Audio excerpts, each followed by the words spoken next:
ইতিহাসের পাতায় নাম লেখালেন বাংলাদেশের দুই দুঃসাহসী সাঁতারু। এবার ইংলিশ চ্যানেল পাড়ি দিলেন কিশোরগঞ্জ জেলার নাজমুল হক হিমেল ও পাবনা জেলার মাহফিজুর রহমান সাগর। প্রায় 4 দশক পর আবারও বাংলাদেশ থেকে কোনো সাঁতারু ইংলিশ চ্যানেল পাড়ি দিলেন, আর তাতে নতুন দিগন্ত উন্মোচন করলেন বাংলাদেশের এই দুই সাঁতারু। বিস্তারিত মাহফুজ মুকুলের রিপোর্টে।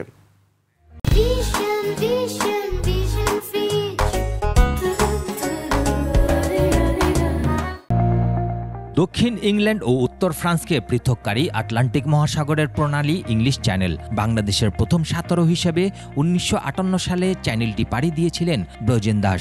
38 বছর পর এবার এই চ্যানেল পাড়ি দিলেন বাংলাদেশের দুই সাঁতারু। দুঃসাহসিক দুই সাঁতারু হলেন কিশোরগঞ্জ জেলার নাজমুল হোসেন হিমেল ও পাবনা জেলার মাহফিজুর রহমান সাগর। হিমেল ও সাগরের আগে সবশেষ বাংলাদেশি হিসেবে 1988 সালে ইংলিশ চ্যানেল পাড়ি দিয়েছিলেন এসএ গেমসে স্বর্ণজয়ী মোশাররফ হোসেন।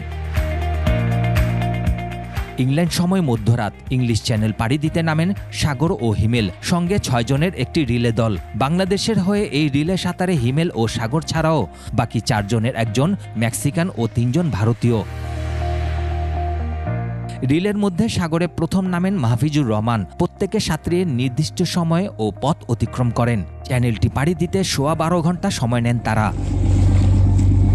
সাগর ও হিমেলের আগে 1958 সাল থেকে 1961 সালের মধ্যে মোট 6 বার চ্যানেলটি অতিক্রম করেন ব্রোজেন।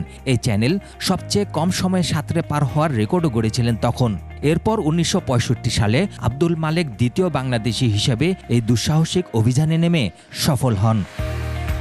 ইংলিশ চ্যানেল কর্তৃপক্ষ এখনও আনুষ্ঠানিক স্বীকৃতি দেয়নি। প্রতি বছর নভেম্বরের দিকে আনুষ্ঠানিক সনদ প্রদান করে কর্তৃপক্ষ। এই সাফল্য দেশের ক্রীড়াঙ্গনে এক নতুন আশার আলো নিয়ে এসেছে। মাহফুজ মুকুল, 21 টেলিভিশন।